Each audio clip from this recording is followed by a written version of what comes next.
నేను ఆదోని ఎమ్మెల్యేగా సంతోషపడతా ఉన్నాను.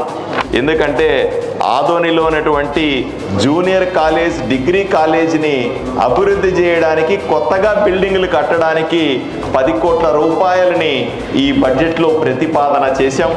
అలాగే ఆదోనిలోని మైనారిటీ విద్యా సంస్థలని ఈ సంవత్సరం నుంచి 4 విద్యా సంస్థలు ఇప్పటికీ మొదలు పెట్టాల్సింది, వాటిల్ని ఈ సంవత్సరమే మొదలు పెడుతున్నామనే విషయాన్ని కూడా ఈ బడ్జెట్లో స్పష్టంగా చెప్పాం.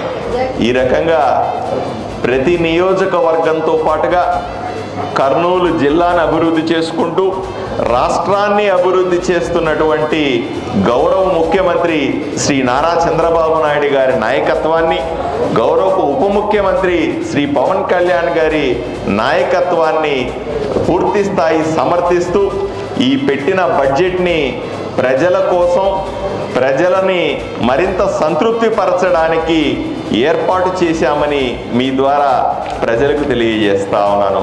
ధన్యవాదాలు.